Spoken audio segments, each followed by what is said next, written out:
ओम नमो भगवते वासुदेवाय नमः। आज बृहस्पतिवार के दिन सुने बृहस्पतिवार व्रत कथा और आरती। भगवान विष्णु आप पर और आपके पूरे परिवार पर अपनी कृपा बनाए रखें। कथा शुरू करने से पहले कमेंट बॉक्स में लिखें लक्ष्मी नारायण की जय। पौराणिक कथा के अनुसार प्राचीन समय की बात है। भारतवर्ष में एक राजा राज्य करता था। वो बड़ा ही प्रतापी और दानी था। वह नित्य प्रति मंदिर में भगवत दर्शन करने के लिए जाता और ब्राह्मणों और गुरु की सेवा किया करता। उसके द्वार से कोई भी याचक निराश होकर नहीं लौटता। वह प्रत्येक गुरुवार को व्रत रखता एवं पूजन करता, गरीबों की सहायता करता। परंतु यह सब बातें उसकी रानी को बिल्कुल अच्छी नहीं लगती थी। वह न तो व्रत करती और न ही किसी को एक भी पैसा दान में देती थी। वह राजा से भी ऐसा करने को मना किया करती थी। एक समय की बात है, राजा शिकार खेलने के लिए वन को चले गए। घर पर रानी और दासी थी। उस समय गुरु बृहस्पति साधु का रूप धारण करके राजा के दरवाजे पर भिक्षा मांगने के लिए आए। साधु ने रानी से भिक्षा मांगी तो वह कहने लगी, हे साधु महाराज, मैं इस दान पुण्य से तंग आ गई हूँ। इस कार्य के लिए तो मेरे पति ही बहुत हैं। अब आप ऐसी कृपा करें कि सारा धन नष्ट हो जाए तथा मैं आराम से रह सकूं। साधु रूपी बृहस्पति देव ने कहा, हे देवी, तुम तो बड़ी ही विचित्र हो। संतान और धन से कोई दुखी नहीं होता, इसको सभी चाहते हैं। पापी भी धन और पुत्र की इच्छा करता है। अगर तुम्हारे पास धन अधिक है तो भूखे मनुष्यों को भोजन करवाओ, प्याव लगवाओ, ब्राह्मणों को दान दो, धर्मशाला बनवाओ, कुआं, तालाब, बावड़ी, बाग, बगीचे आदि का निर्माण कराओ तथा निर्धन कुंवारी कन्याओं का विवाह करवाओ। साथ ही यज्ञ करो। इस प्रकार के कर्मों से आपके कुल का और आपका नाम परलोक में भी सार्थक होगा एवं तुम्हें स्वर्ग की प्राप्ति होगी। परंतु रानी साधु की इन बातों से खुश नहीं हुई। उसने कहा, हे साधु महाराज, मुझे ऐसी धन की आवश्यकता नहीं है जिसे मैं अन्य लोगों को दान में देती फिरूं, जिसको रखने और संभालने में भी मेरा सारा वक्त निकल जाए। साधु ने कहा, हे देवी, यदि तुम्हारी ऐसी ही इच्छा है तो जैसा मैं तुम्हें बताता हूँ वैसा करना। बृहस्पतिवार के दिन आंगन को गोबर से लीपना और अपने केसों को पीली मिट्टी से धोना। केसों को धोते समय स्नान करना। राजा से कहना कि वो हजामत कराए। भोजन में मांस मदिरा खाना। कपड़े धोबी को धोने के लिए देना। इस प्रकार 7 बृहस्पतिवार को करने से तुम्हारा सारा धन नष्ट हो जाएगा। यह कहकर साधु महाराज रूपी बृहस्पति देव अंतर्ध्यान हो गए। रानी ने साधु के कहने के अनुसार 7 बृहस्पतिवार तक वैसा ही करने का विचार किया। साधु के बताए हुए कार्य करते हुए केवल 3 ही बृहस्पतिवार बीते कि उसकी सारी संपत्ति नष्ट हो गई। भोजन के लिए भी 2 समय परिवार तरसने लगा तथा सांसारिक भोगों से दुखी रहने लगा। तब राजा रानी से कहने लगा कि हे रानी, तुम यहाँ पर रहो, मैं दूसरे देश जा रहा हूँ। क्योंकि यहाँ पर मुझे सभी मनुष्य जानते हैं, इसलिए मैं यहाँ कोई कार्य नहीं कर सकता। मैं अब परदेश जा रहा हूँ, वहाँ कोई काम धंधा करूँगा, शायद हमारे भाग्य बदल जाए। ऐसा कहकर राजा परदेश को चला गया। वो वहाँ जंगल से लकड़ियाँ काट कर लाता और शहर में बेचता। इस तरह जीवन व्यतीत करने लगा। इधर राजा के बिना रानी और दासी दुखी रहने लगी। किसी दिन भोजन मिलता और किसी दिन जल पीकर ही रहना पड़ता। एक दिन रानी और दासी को भोजन किए बिना 7 दिन व्यतीत हो गए। तो रानी ने अपनी दासी से कहा, हे दासी, यहाँ पास के नगर में मेरी बहन रहती है। वह बड़ी ही धनवान है। तुम उसके पास जाओ और वहाँ से 5 सेर बेजल मांग के लाओ, जिससे कुछ समय के लिए गुजारा हो जाएगा। दासी रानी की बहन के पास गई। रानी की बहन उस समय पूजा कर रही थी। बृहस्पतिवार का दिन था। दासी ने रानी की बहन से कहा, हे रानी, मुझे आपकी बहन ने भेजा है, मुझे 5 सेर बेजल दे दो। दासी ने यह बात अनेक बार कही, परंतु रानी की बहन ने कोई उत्तर नहीं दिया, क्योंकि वह उस समय बृहस्पतिवार का कथा सुन रही थी। जब दासी को रानी की बहन की कोई उत्तर नहीं मिला तो वह बहुत ही दुखी हुई। उसे क्रोध भी आया। वह लौटकर रानी से बोली, हे रानी, आपकी बहन बहुत ही घमंडी है। वह छोटे लोगों से बात नहीं करती। मैंने उससे कहा, उसने कोई उत्तर नहीं दिया। मैं वापस चली आई। रानी बोली, हे दासी, उसमें उसकी कोई गलती नहीं है। जब बुरे दिन आते हैं तब कोई असहारा नहीं देता। अच्छे बुरे का पता विपत्ति में ही लगता है। जो ईश्वर की इच्छा होगी वही होगा, यह सब हमारे भाग्य का दोष है। उधर रानी की बहन ने सोचा कि मेरी बहन की दासी आई हुई थी, परंतु मैं उससे नहीं बोली, इससे वो बहुत दुखी हुई होगी। अतः कथा सुन बृहस्पति भगवान का पूजन समाप्त करके अपनी बहन के घर गई और कहने लगी, हे बहन, मैं बृहस्पतिवार का व्रत कर रही थी, तुम्हारी दासी हमारे घर आई थी, परंतु जब तक हम कथा सुनते हैं तब तक हम लोग न उठते हैं न किसी से बातें करते हैं, इसलिए मैं नहीं बोली। कहो दासी क्यों गई थी? रानी बोली, बहन, हमारे घर अनाज नहीं था, वैसे तुमसे कोई बात छिपी नहीं है, इस कारण मैंने दासी को तुम्हारे पास 5 सर बेजल के लिए भेजा था। रानी की बहन बोली, बहन देखो, बृहस्पति भगवान सबकी मनोकामनाएं पूर्ण करते हैं, देखो शायद तुम्हारे घर में कहीं अनाज रखा हो। यह सुनकर दासी घर के अंदर गई, वहाँ से उसे एक घड़ा बेजल का भरा हुआ मिल गया। उसे बड़ी हैरानी हुई क्योंकि उसके एक एक बर्तन देख लिया था। उसने बाहर आकर रानी को बताया। दासी अपने रानी से कहने लगी, हे रानी देखो, वैसे हमको जब अन्न नहीं मिलता तो हम रोज ही व्रत करते, अगर इनसे इस व्रत की विधि और कथा पूछ ली जाए तो हम भी इस व्रत को किया करेंगे। दासी के कहने पर रानी ने अपनी बहन से बृहस्पतिवार के व्रत के बारे में पूछा। उसकी बहन ने बताया, हे रानी बहन, बृहस्पतिवार को सूर्योदय से पूर्व उठकर स्नान आदि से निवृत्त होकर बृहस्पतिवार का व्रत करना चाहिए, लेकिन उस दिन सिर नहीं धोना चाहिए। बृहस्पतिवार के व्रत में चने की दाल और मुनक्के से विष्णु भगवान और केले के वृक्ष की जड़ की पूजन करनी चाहिए तथा दीपक जलाएं। उस दिन एक ही समय भोजन करें, भोजन पीले खाद्य पदार्थ का करें तथा कथा सुनें। इस प्रकार करने से गुरु भगवान प्रसन्न होते हैं और अन्न पुत्र धन देते हैं। इस प्रकार व्रत और पूजन की विधि बताकर रानी की बहन अपने घर को लौट गई। रानी और दासी दोनों ने ही निश्चय किया कि वे बृहस्पति भगवान का पूजन जरूर करेंगी। 7 दिन बाद जब बृहस्पतिवार आया तो दोनों ने व्रत रखा। घुड़सार में जाकर चना और गुड़ बीन लाई तथा उसकी दाल से केले की जड़ में विष्णु भगवान का पूजन किया। अब भोजन कहाँ से आए? दोनों बड़ी ही दुखी हुई, परंतु उन्होंने व्रत किया था, इस कारण बृहस्पति देव भगवान प्रसन्न थे। वे एक साधारण व्यक्ति के रूप में 2 थालों में सुंदर पीला भोजन लेकर आए और दासी को देकर बोले, हे दासी, यह भोजन तुम्हारे और रानी के लिए है, तुम दोनों करना। दासी भोजन पाकर बड़ी ही प्रसन्न हुई और रानी से बोली, रानी जी भोजन कर लो। रानी को भोजन आने के बारे में कुछ पता नहीं था, इसलिए वह दासी से बोली, जा तू ही भोजन कर ले, क्योंकि तू हमारी व्यर्थ में हंसी उड़ाती है। दासी बोली, एक व्यक्ति अभी भोजन देकर गए हैं। रानी कहने लगी, वह भोजन तेरे लिए दे गए होंगे, तू ही भोजन कर ले। दासी ने कहा, वह व्यक्ति हम दोनों के लिए भोजन की थाली लेकर आए हैं, इसलिए मैं और आप दोनों ही साथ भोजन करेंगी। फिर दोनों ने गुरु भगवान का नमस्कार किया और भोजन प्रारंभ किया। उसके बाद से वे प्रत्येक बृहस्पतिवार को गुरु भगवान का व्रत और पूजन करने लगी। बृहस्पति भगवान की कृपा से उसके पास धन हो गया, परंतु रानी फिर पहले की तरह आलस्य करने लगी। तब दासी बोली, देखो रानी, तुम पहले भी इस प्रकार का आलस करती थी, तुम्हें धन को रखने में कष्ट होता था, इस कारण सभी धन नष्ट हो गए।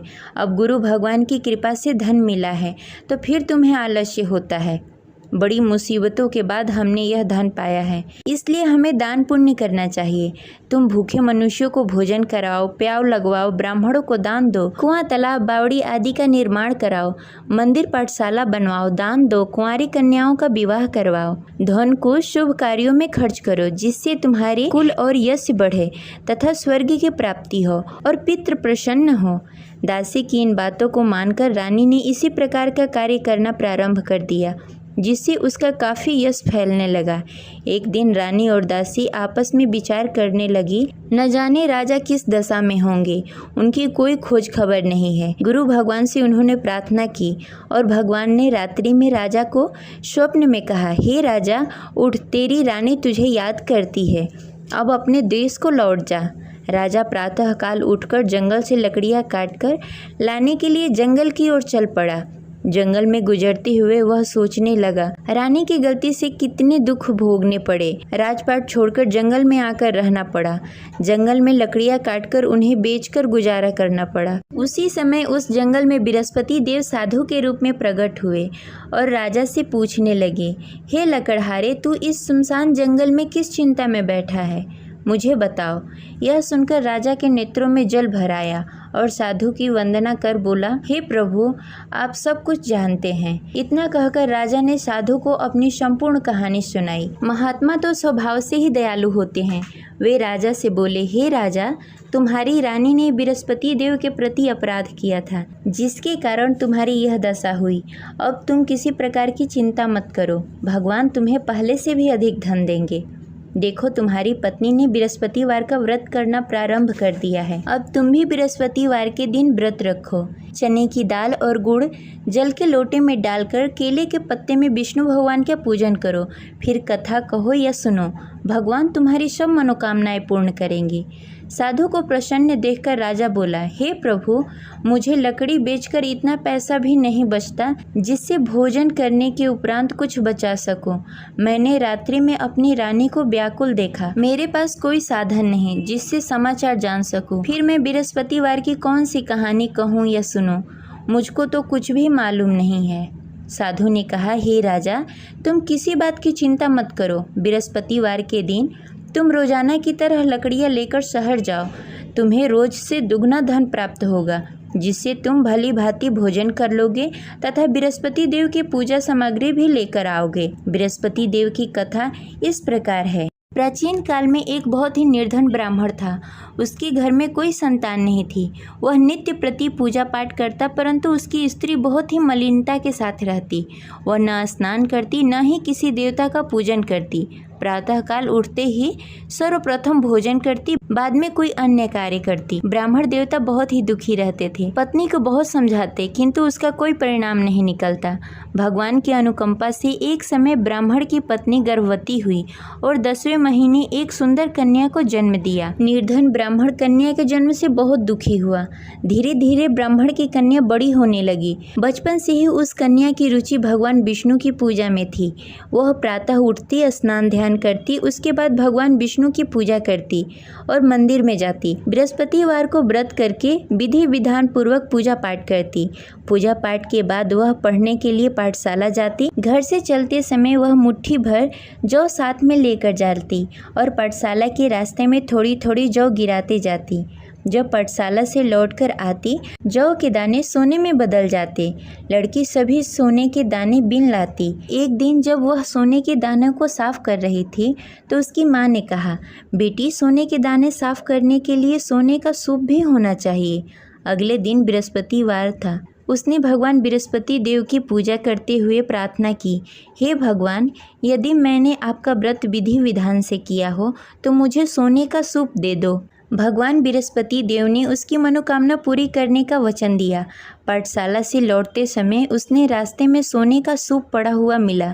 घर लौटकर सोने का सूप अपनी माँ को दिखाकर वह सोने के दाने साफ करने लगी।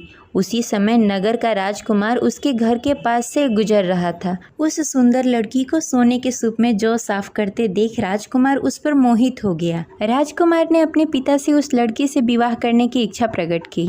तो राजा ने ब्राह्मण को महल में बुलाकर राजकुमार से उसकी लड़की के विवाह की बात कही। ब्राह्मण तैयार हो गया। धूमधाम से उस लड़की का विवाह राजकुमार से हो गया। दुल्हन बनकर ब्राह्मण की लड़की महल में चली गई। लड़की के चले जाने से ब्राह्मण फिर से निर्धन हो गया। उसे कई कई दिनों तक बिना भोजन के रहना पड़ा। बहुत दुखी होकर ब्राह्मण एक दिन अपनी लड़की के पास गया। अपने पिता से निर्धनता का समाचार सुनकर उसे बहुत सारा धन देकर पिता को विदा किया। उस धन से ब्राह्मण का कुछ दिनों तक आराम से गुजारा हुआ, लेकिन जल्द ही फिर भूखों मरने की हालत हो गई। ब्राह्मण अपनी लड़की से धन लेने के लिए फिर महल में पहुंचा। लड़की ने पिता की बुरी हालत देखकर कहा, पिताजी, आखिर आप कब तक मुझसे धन लेकर जीवन व्यतीत करेंगे? आप कोई ऐसा उपाय क्यों नहीं करते जिससे आपका घर धन धान से भर जाए? ब्राह्मण ने कहा, मैंने तेरी माँ को बहुत समझाने की कोशिश की, पर उसकी समझ में कुछ नहीं आता। उसकी फुहरता नष्ट हो तब तो घर की निर्धनता दूर हो। तब कुछ सोचकर लड़की ने पिता से कहा, पिताजी, आप कुछ दिनों के लिए माँ को मेरे पास छोड़ जाओ। तब कुछ सोचकर ब्राह्मण ने पत्नी को लड़की के पास महल में छोड़ दिया। लड़की ने अपनी माँ से कहा, माँ तुम कल प्रातः उठकर स्नान आदि करके भगवान विष्णु की पूजा करना। पूजा करने से तुम्हारी निर्धनता अवश्य दूर हो जाएगी। लेकिन उसकी माँ ने उसकी कोई बात नहीं मानी। तब क्रोधित होकर लड़की ने अपनी माँ को एक कक्ष में बंद कर दिया। सूर्योदय के समय माँ को उठाकर जबरदस्ती उसे स्नान आदि करवाया। फिर मंदिर में ले जाकर भगवान बृहस्पति देव की पूजा करवाई। कुछ दिनों तक ऐसा करने से माँ की बुद्धि में कुछ परिवर्तन हुआ और वह स्वयं बृहस्पतिवार का व्रत रखने लगी। उसके व्रत करने से ब्राह्मण के घर की निर्धनता दूर हो गई और भगवान विष्णु की अनुकंपा हुई और दोनों पति पत्नी धन संपत्ति पाकर आनंद पूर्वक जीवन व्यतीत करते हुए विष्णु धाम को चले गए। लकड़हारा बने राजा ने उस साधु से भगवान विष्णु देव की यह कथा सुनकर बृहस्पतिवार का व्रत करना शुरू कर दिया और भगवान विष्णु की पूजा करने लगा।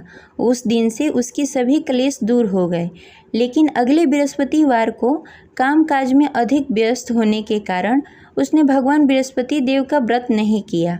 भगवान बृहस्पति देव लकड़हारे से क्रोधित हो गए और उसे भूल की सजा दी। उस दिन नगर के राजा ने नगर में घोषणा करके सबको सूचित किया कि प्रत्येक नागरिक मेरे महल में भोजन करने आए। जो नहीं आएगा उसे अपराधी मानकर भारी दंड दिया जाएगा। लकड़हारा बने राजा ने उस नगर के राजा की घोषणा तो सुनी, लेकिन जंगल से लकड़ी काटकर लाने और उसे बेचने में देरी हो जाने के कारण वह समय पर महल में भोजन करने नहीं पहुंच सका। अतः राजा के सैनिक लकड़हारे को पकड़कर महल में ले गए। राजा ने उसे महल के एक कक्ष में बैठाकर भोजन कराया। उस कक्ष में एक खुट्टी पर रानी का सोने का हार लटका हुआ था। लकड़हारा अकेला उस कक्ष में भोजन कर रहा था। तभी उसने एक आश्चर्यजनक घटना देखी। देखते ही देखते वह खुटी हार को निगल गई। थोड़ी देर बाद जब राजा ने हार को गायब देखा तो लकड़हारे को कारावास में डाल दिया। लकड़हारा मन ही मन अपने भाग्य को कोसने लगा। तभी उसे जंगल में मिले साधु का स्मरण हुआ। थोड़ी देर में भगवान बृहस्पति देव सन्यासी के रूप में उसके सामने प्रकट हुए और कहा, हे लकड़हारे, तूने भगवान बृहस्पति देव की पूजा नहीं की, इसी कारण तुम्हें कष्ट हो रहा है। लेकिन अब चिंता मत करो, बृहस्पतिवार के दिन कारागार के दरवाजे पर तुम्हें कुछ पैसे पड़े हुए मिलेंगे। उन पैसों से भगवान बृहस्पति देव का व्रत करके उनकी पूजा करोगे तो तुम्हारे सारे दुख दूर हो जाएंगे। फिर बृहस्पतिवार के दिन दरवाजे पर पड़े पैसे राजा को मिले, जिससे उसने चने की दाल, गुड़, मुनक्का मंगाकर भगवान बृहस्पति देव की कथा कही और व्रत किया, जिससे भगवान बृहस्पति देव प्रसन्न होकर उस नगर के राजा को स्वप्न में लकड़हारे को मुक्त करने को कहा। सुबह राजा ने आकर अपने कक्ष में देखा कि खूंटी पर हार टंगा हुआ है। राजा ने लकड़हारे को मुक्त कर दिया, उसे धन और आभूषण देकर विदा किया। लकड़हारा बना राजा उस नगर से चलकर अपने नगर की तरफ चल दिया। जब राजा अपने नगर में पहुंचा तो उसने देखा उस नगर में कुएं, धर्मशाला, बाग बगीचे देखकर बहुत प्रसन्न हुआ। राजा ने किसी से पूछा कि ये सभी चीजें किसने बनवाई है। उस व्यक्ति ने कहा कि ये सभी चीजें रानी और दासी ने बनवाया है। फिर राजा महल की तरफ चले गए। रानी ने राजा को देखा तो भव्य स्वागत किया। फिर राजा और रानी साथ साथ रहने लगे। फिर कुछ दिनों के बाद बृहस्पति देव की कृपा से राजा और रानी को पुत्र प्राप्त हुआ और राजा और रानी इसी प्रकार भगवान बृहस्पति देव का पूजा अर्चना करते रहे और सुखी जीवन व्यतीत करते रहे। बृहस्पति देव सभी की मनोकामनाएं पूर्ण करते हैं। जो भी व्यक्ति बृहस्पतिवार के दिन पूरी श्रद्धा और भक्ति के साथ बृहस्पति देव की पूजा अर्चना करता है तथा व्रत का पालन करता है और कथा पढ़ता है या सुनता है या किसी और को सुनाता है, उनकी सभी मनोकामनाएं बृहस्पति देव पूर्ण करते हैं। जिस प्रकार बृहस्पति देव ने राजा और रानी की मनोकामनाएं पूर्ण की, उसी प्रकार बृहस्पति देव सभी की मनोकामनाएं पूर्ण करते हैं। जय बृहस्पति देव। अब सुनेंगे बृहस्पति देव की आरती। ओम जय बृहस्पति देवा, ओम जय बृहस्पति देवा, छिन छिन भोग लगाऊं कदली फल मेवा। ओम जय बृहस्पति देवा, तुम पूर्ण परमात्मा, तुम अंतर्यामी, जगत पिता जगदीश्वर, तुम सबके स्वामी। ओम जय विरस्पति देवा। चरणामृत निज निर्मल सब पातक हरता। सकल मनोरथ दायक कृपा करो भरता। ओम जय विरस्पति देवा। तन मन धन अर्पण कर जो जन शरण पड़े। प्रभु परगट तब हो कर आकर द्वार खड़े। ओम जय विरस्पति देवा। दीन दयाल दयानिधि भक्तन हितकारी। पाप दोष सब हरता भव बंधन हारी। ओम जय विरस्पति देवा। सकल मनोरथ दायक सब संशय हारी। विषय विकार मिटाओ संतन सुखकारी। ओम जय विरस्पति देवा। जो कोई आरती तेरी प्रेम सहित गावे। ज्येष्ठानंद आनंद कर सो निश्चय पावे। ओम जय विरस्पति देवा। प्रभु जय विरस्पति देवा। जय विरस्पति देव।